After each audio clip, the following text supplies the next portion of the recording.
Thank you for having me. It feels like a great privilege to come and talk to you all about my book on this seminar series.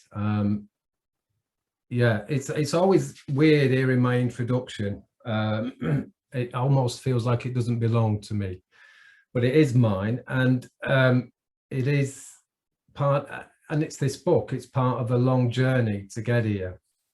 The book draws a lot heavily on my PhD. Maybe just a few disclaimers, actually.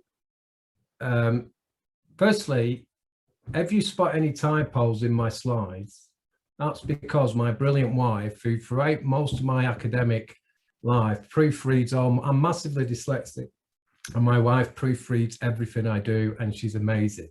But she's not been able to proofread my slides this time. So ignore the typos, pretend you don't see them. And yeah, secondly, just, I don't know, there's people who will have heard parts of this story, there's people who know me, and if some of this is repetitive to you, I apologize in advance.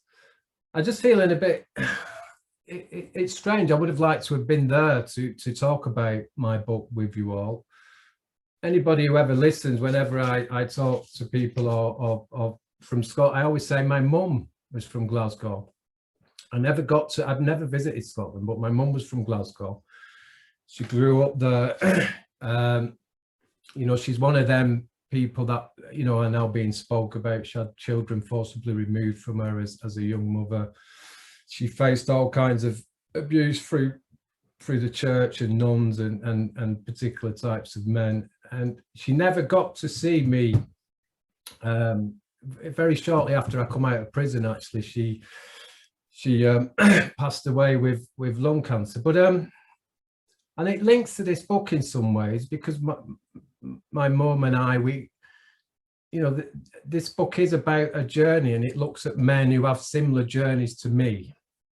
And hopefully, perhaps in the question, I'll get to talk a bit about how that perhaps enriched the study or provided challenges for the study, what that insider positionality might have brought or might have created hurdles. But, you know, as I'm trying to allude to, this book is part of a long journey. It's my PhD, but getting here and writing it and the reasons why I wrote it are important, I think. My journey started in education. I was excluded from school myself at 15, did all kinds of shit jobs, abusive jobs, 15, 16, doing night shifts for ridiculous hourly rates, abusive employers.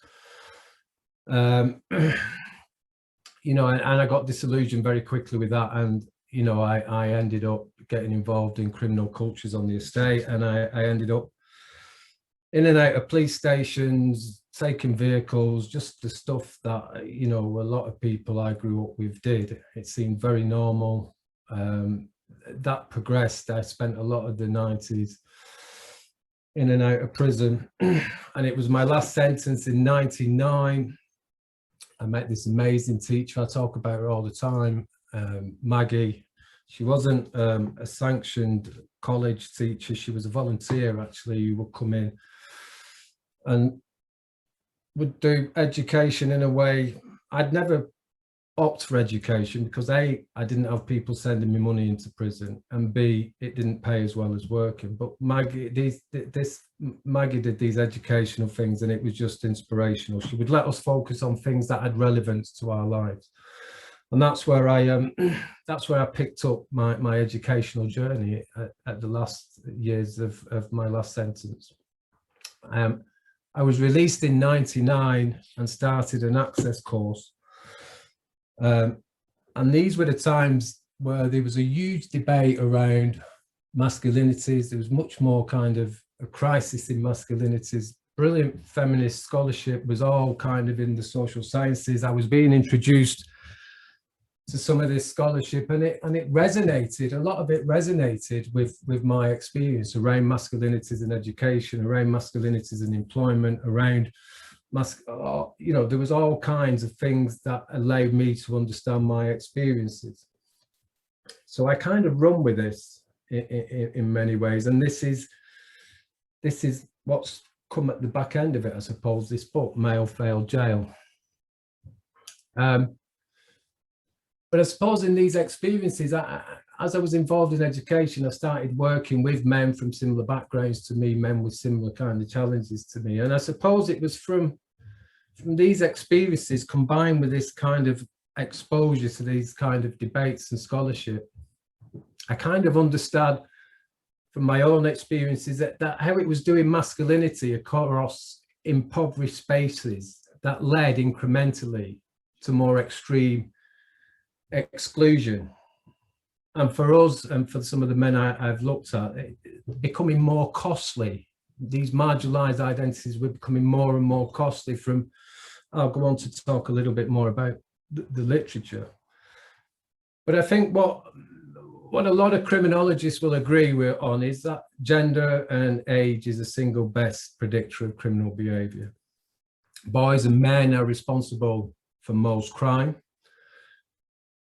at least most detected in crime that's pursued. It follows then that the prison, and I'm going to speak a lot specifically about England and Wales, but I suppose this bears out in many kind of other places, that our prison population has remained relatively static at around 90 to 95% male. And I suppose I'm not revealing anything you won't already know, that a significant proportion of this 95% male population are undereducated, underemployed young men taken from some of our most impoverished areas. I can go through all figures, but you'll probably know them yourself. That's relevant to Scotland. A lot of mine's relevant to England and Wales. I think you've got the McVie study up there that points out a lot of these figures. But Sally Coates' review of her education here found that 42% of adult prisoners were permanently excluded from school, 47% thought to have no qualification, English level below that of an 11-year-old. I can go on and on and on. But I think for me, when we think of the popular representations of these men who are in and out of our prisons across media, policy, and sadly, in some academic debate, it's these working class boys, most so in many cases prisoners, that they're represented as society's failures. They're lazy, feckless, lack aspiration, they're dangerous, they're violent, they're predatory men.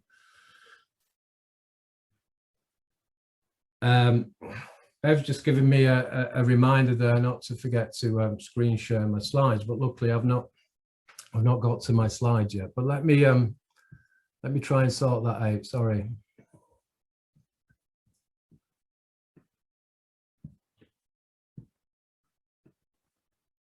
Okay. Yeah. So the representation of these men are lazy, feckless, predatory kind of criminals, and I think often what's missing from these representations of the group is a language of vulnerability. And when we think of these men often around vulnerability, we know the kind of stuff around mental health and self-harm. But what I want to try and talk a little bit more about, and what I do in my book, is I want to better profile the vulnerabilities, the gendered vulnerabilities of this group. I want us to think more about how men do gender. How often when we think of gender, we think of it's something that women do, it doesn't belong to men, but men do gender too. And I think what some advocacy groups and scholarship has been really brilliant at, and we need to learn a lot more from, is how we talk much more about the gendered vulnerabilities of men and what they are, and how we use that as in terms of policy and advocacy debates.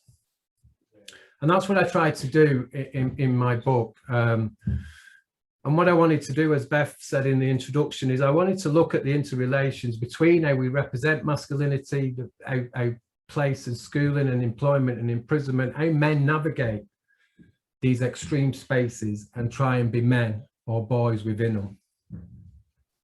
And maybe just to situate my research a little bit, it pulls from geography, youth transition studies, sociology of education.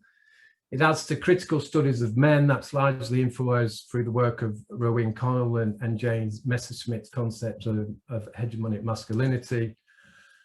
I think when looking at these groups and trying to look at how boys and men navigate these different spaces, this framework is really useful because it took us away from this mono idea that masculinity stems from a singular, our sex, and men do all masculinity pretty much as scripts defined by their biological sex. What Connell's work allowed us to do is kind of look at how men do masculinity differently and how masculinities are hierarchized depending on class, race, age, space. And of course, this works really well to look at how localized masculinities are achieved, whether that be on the street or in a prison space. You know, I suppose when we think about what it is to be men, what it is to be boys, when we look at different types of how boys within private school might do education and masculinity different to boys within very different challenging schools, is a way to think about how masculinity is done differently in different spaces. So applying that framework, who was part of this study, you know, as I said at the beginning, I wanted to look at people who are in and out of prison. I wanted to look at how that links to spaces of the street and employment and education. And so a lot of my, this particular work that I'm talking about today was done at a local prison, which is a prison, for those that don't know, will serve particular courts in a particular catchment, serving people on remand and sentence, and then send them out to other prisons depending on the sentence. The methods I used was observational methods and life, as Beth said, life history interviews. It was a small scale study, 30 prisoners aged between 18 and 44. This group of those in and out of prison, as we all know, are a significant group. They make up, of the 47,000, I was just looking yesterday, of the 47 people in England and Wales sent to jail in June 2020, almost half of these were doing 6 months or less. So they're a significant group of our prison population. And I think when we think about sort of prison scholarship, there is a huge focus on the superstar long-term kind of prisoner. I think there's not nearly enough focusing on this group who are in and out. But what's most importantly, I suppose, when we're looking at this group too, is place is really important. Is the significance of place and how that links to particular cultures and particular prison populations. So let me just give you a little bit of background about Hull and the prison. It serves, Hull is where the study took place, and for people who know Hull, it hits all the wrong end of all the wrong tables, and some of the highest rates of unemployment amongst young men. It's an average, twice the national average of people on benefits. It has one of the worst performing, a long legacy of worst performing LEAs, local education authorities. The working population are among some of the lowest qualified, and it regularly tops the deprivation tables in all the local authorities. And it's home to one of the biggest housing estates. And I think, I say this, people have heard me say this before, and hopefully I'll get to talk a bit about this, but I wanted to go in and do this research, not as an ex-prisoner, not as an insider, not as a convict criminologist or anything. I wanted to go in and do this research as a researcher, as somebody who's earned a place to be a researcher. So I didn't disclose any of my background during the research, and maybe I can talk about some of this in the questions. But I went in there as a researcher, and of course, officer said, you know, some of the language I was exposed to was, you know, it's the scum from these estates that fill the jail and it keeps us in work. That was the kind of approach to the men the attitude, but you know, it's fair to say he's one. Not there's some amazing people who work in prisons, who work as prison officers and stuff. But that's in many ways his terrible language aside, he was right in some respects. And when thinking about pathways to prison and those looping in and out, coastal estates, and certainly estates where I grew up, and the estates that fed Hull prison, plays a huge part. And when you speak to some of these men, they talk about being born and bred on these particular estates. But of course, it's important to know that most people who grew up on these estates, many people I grew up with, have never been to jail. You know, not all my family's been to jail. Not my neighbours have been to jail. We are a minority. But what is clear is it's these estates that do fill our prisons. And, you know, there's brilliant geographers and sociologists of poverty who's explored similar estates in the northeast. And they talk about, in response to declining industry and high youth employment, they show how young people are having to find alternative ways of leisure, of navigating transitions to adulthood. And they talk about alternative career, drug and leisure careers.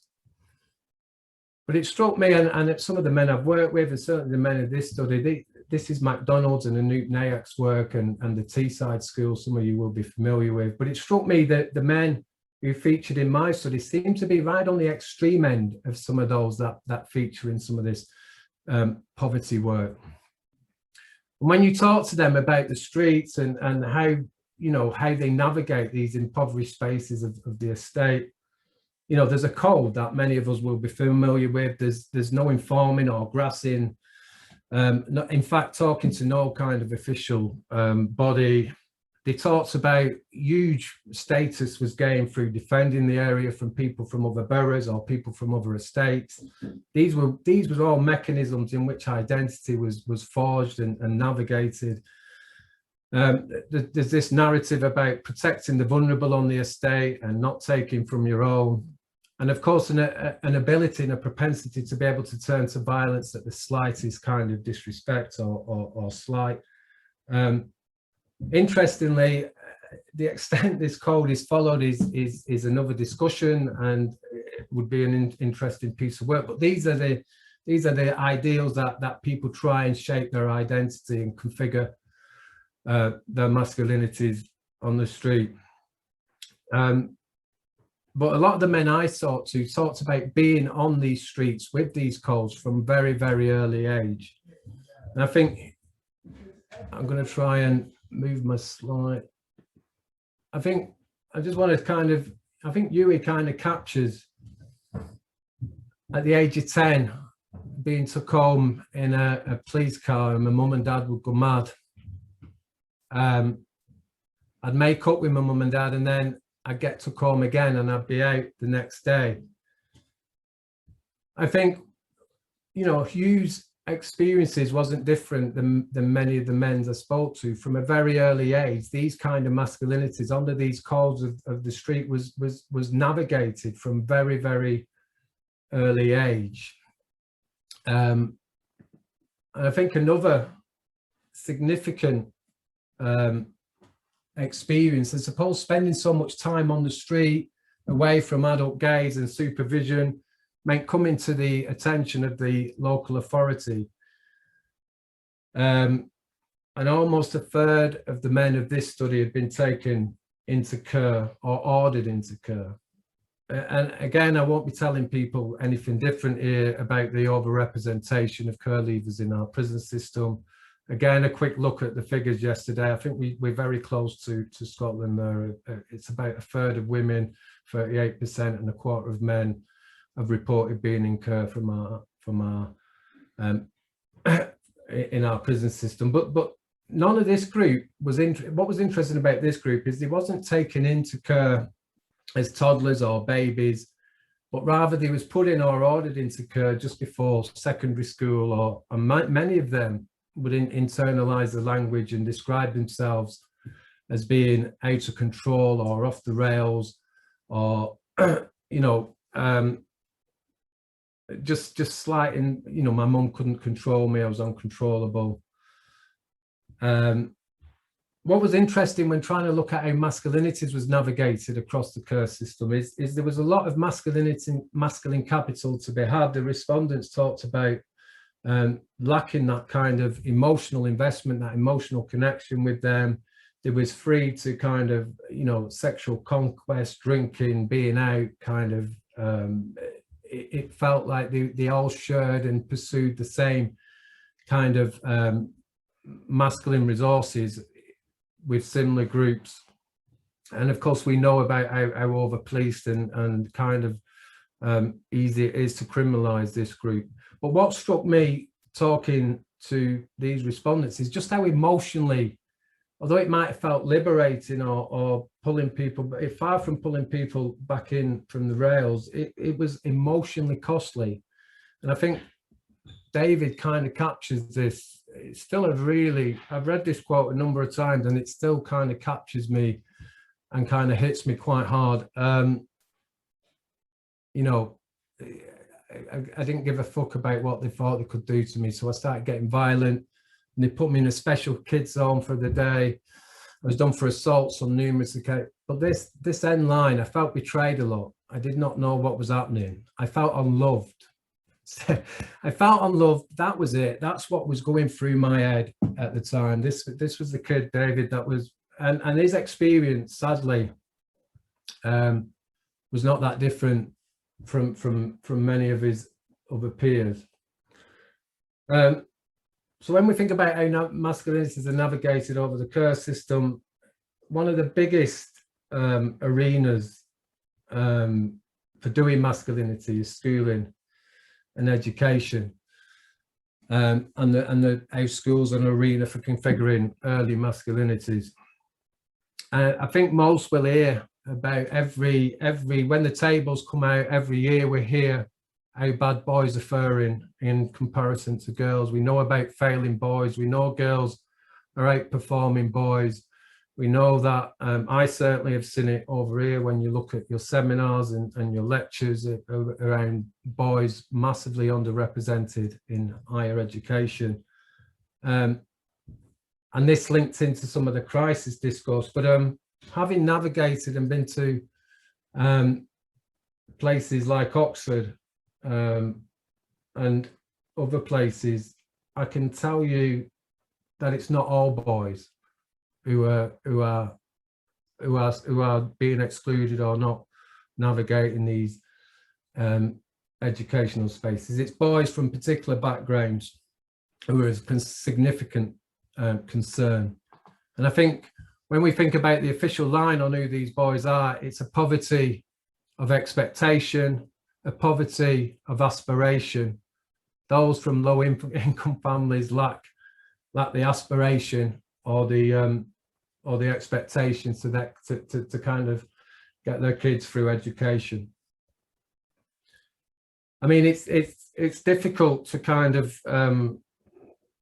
you know, what doesn't come through in that is just how shit a lot of the schools are that we send some of our kids to, the structural. So in Hull, for example, there's a long legacy of failure, of failing schools, of schools just not meeting the basics, under-resourced teachers, one or two teachers trying to do miracles in the face of some of the most difficult circumstances.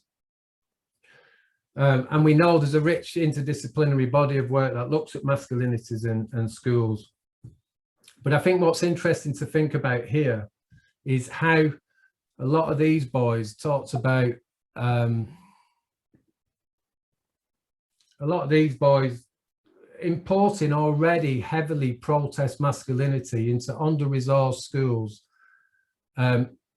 Evidently, they didn't last very long in a lot of these schools. They was soon excluded or sent to alternative provision or what they call bad boy school. What was interesting is a number of the young men who have been through local authority had this term boarding school. They were sent to boarding schools.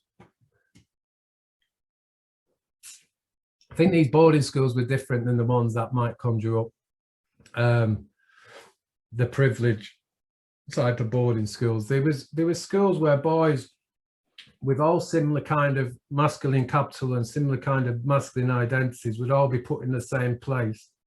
And I've worked in a lot of these schools, and there's people doing amazing stuff.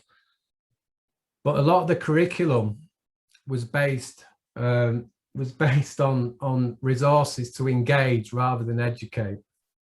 And these resources would be things like boxing, go-karting, all the stuff that reinforces and reproduces a lot of the masculinities that got them tucked there in the first place.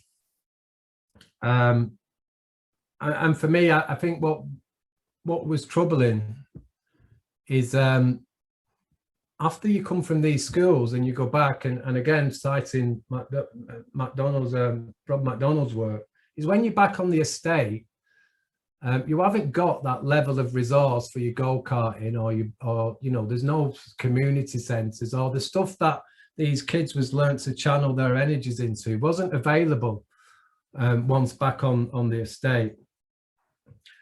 And as I go on to perhaps kind of show a lot of what these boarding schools did, you know, it was much better to prepare them to serve time than to go to any kind of elite type of HE institution.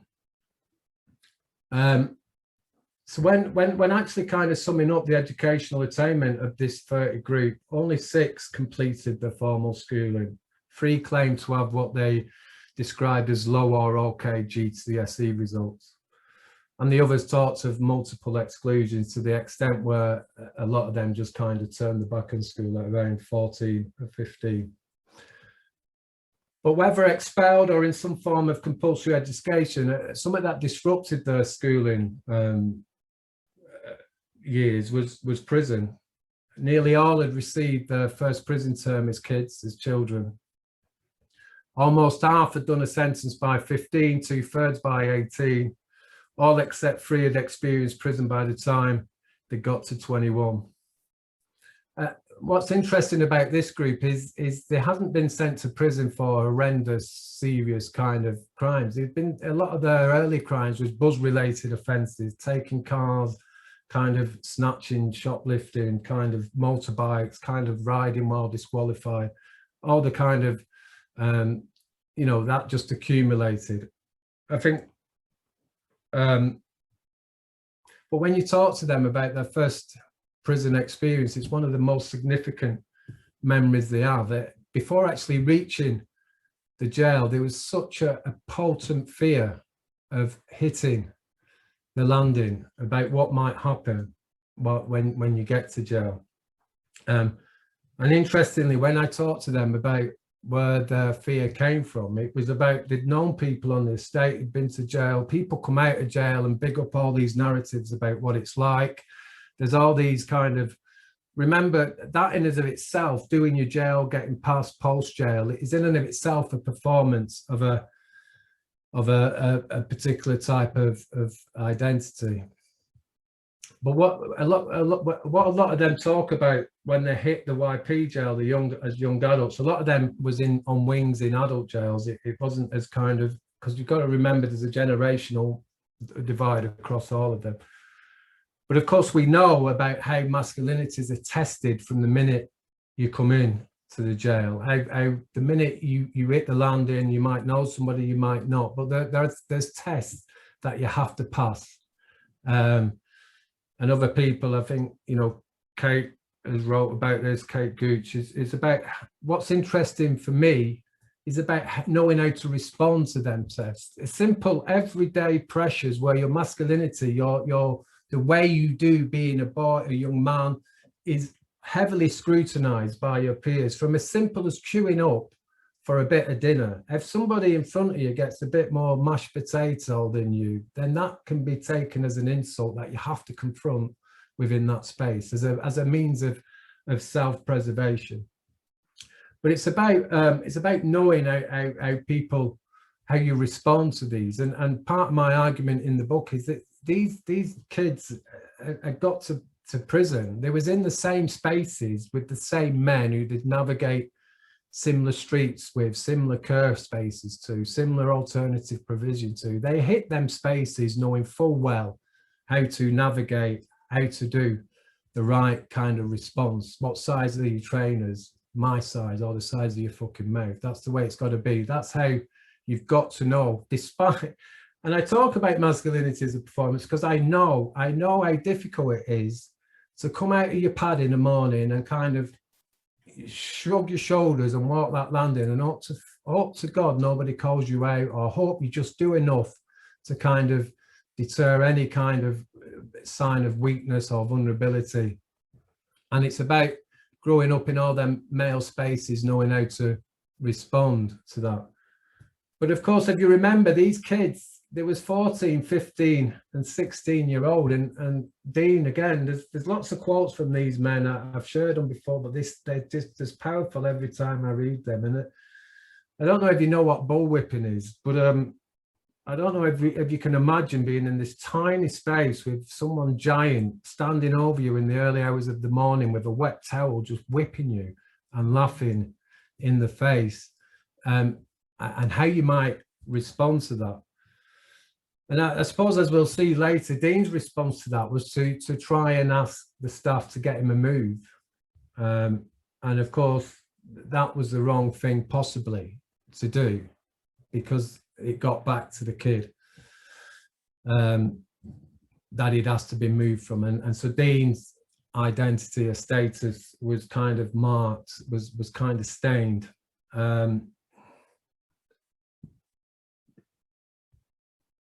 But one thing, a lot of these lads, when talking to them after that initial first experience, and many talked about hitting the wing and then feeling home from home, it wasn't, the first prison experience didn't play out like they imagined it would, or like the people had told. Of course, there's them difficult kind of tests to navigate.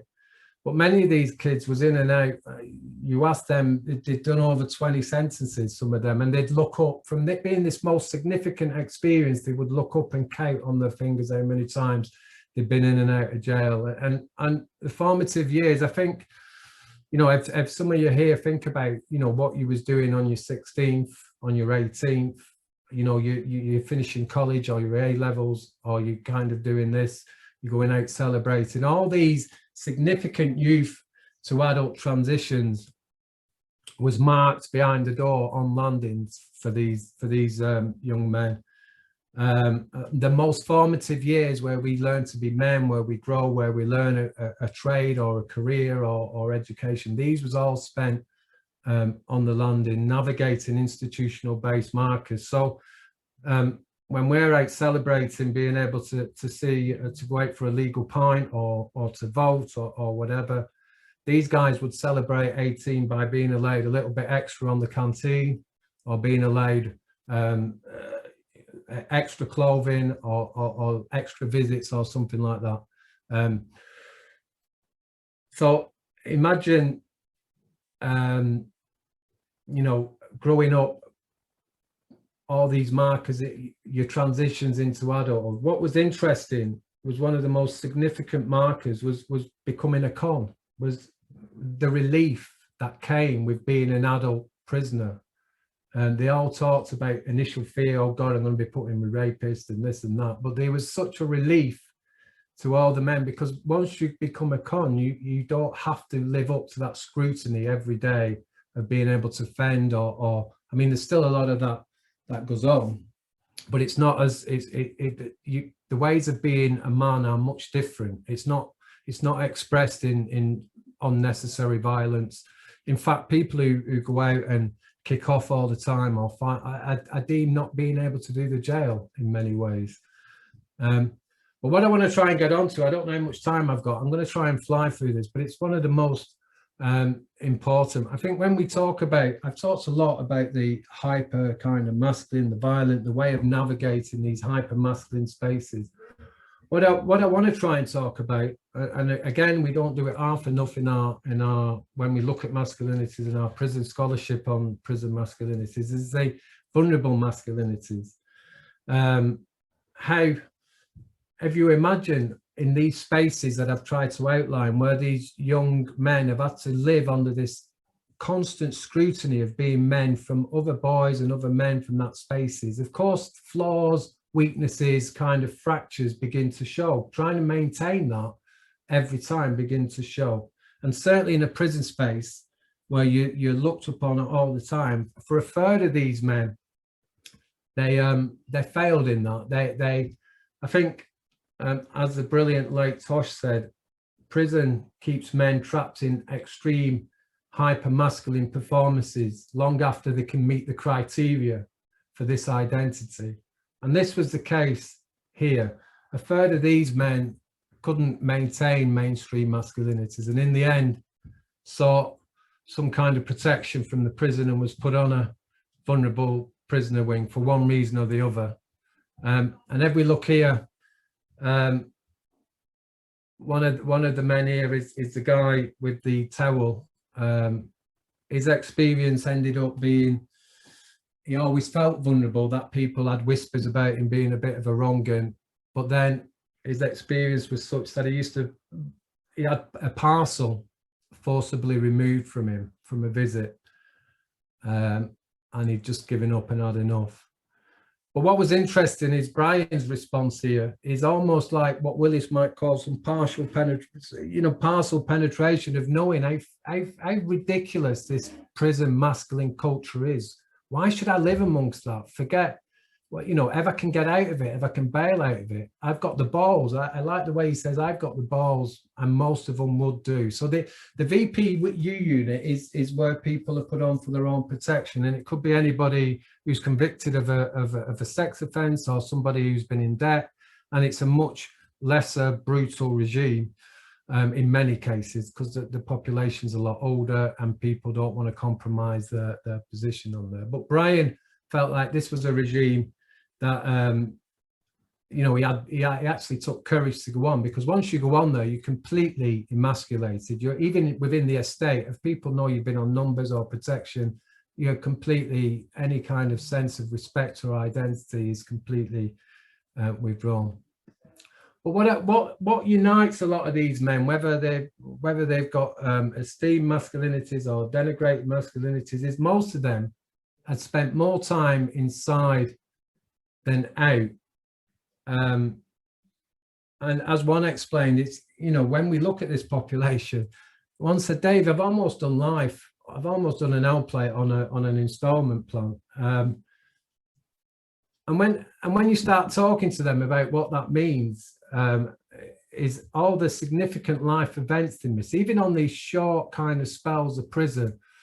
And most of us who work in this area, a lot of the places where these men come from, there's high rates of violence often, there's rates of death higher than some of these men had to endure some of the most difficult life circumstances behind the door that many of us would find unimaginable. And Dwayne, he was recalled. He'd got out he'd been out 2 years, he got his flat, he got his partner, historical kind of theft offence that had come back on some DNA, and he was took in, and he missed the most important thing that he said was the birth of his baby, who he later lost. But what's striking when you think about these men is their absence as men. Working class men have long been entrenched in this notion of protectors and providers. It's our job as men to be out there to look after our families, to provide for our families, to protect our elderly parents, to protect our sisters. Some of the life events that these men felt they was absent for, and the shame that they carried not being there, was a huge, it was a show of vulnerability that you rarely see when we got talking about some of this stuff. What I want to just quickly kind of finish with is I tried to move on and think about what imagined futures might be like, or role models for these men. And when I asked them about who they see as their role models, or how they see their how they see their lives post prison. And what is really difficult, I suppose, or worrying, is a lot of these men were so wedded to these traditional ideals of masculinity, an identity that throughout most of them was aware of, that they'd failed to live up to, but they relied on living up to when they got out. This notion of breadwinners. When you spoke to them about role models, it was always people from the father's generation who had provided, who had gone out to work, who had kind of looked after the kids, who, you know, that was their identity. And a lot of these men were so deeply wedded to this identity that they'd failed to attain for so long, and some of them never had held a job, but they felt that that was their way out. They had no idea, often talking about the massive shifts in gender divisions of labor, in shifting labor markets, in kind of different inroads, you know, how service economies favor feminine attributes, or don't, you know, our bodies scarred by prison and streets are not really seen as suitable for shop floor, which is the kind of service-based work that they're kind of, you know, would be open to them. And you know, we've got all this talk now about, let's look to prison for this future workforce, you know, about poorly paid, precarious work that these men are never going to be able to sustain, these breadwinner identities. So it was a bleak study, really. I haven't got a lot of stuff to conclude on, to say, you know, that this, you know, it's all going to be all right. But I suppose one thing I do say in the conclusion of the book is that people would have, I'd have been quoting the same way as perhaps some of these men were, and I had no idea what significant or critical moment might shift things for me. So I didn't follow them up, so I can't say with any certainty where the men are. But I suppose, just to finish, one of the first books I read in prison was Norman Mailer's Executioner's Song. I'd never read a book, and I was down the block, and this was the only book available. This quote's not from there, but I think this is a nice quote to end on. And I'll just leave that with you to read. I'm not going to read it out. Oh no, sorry.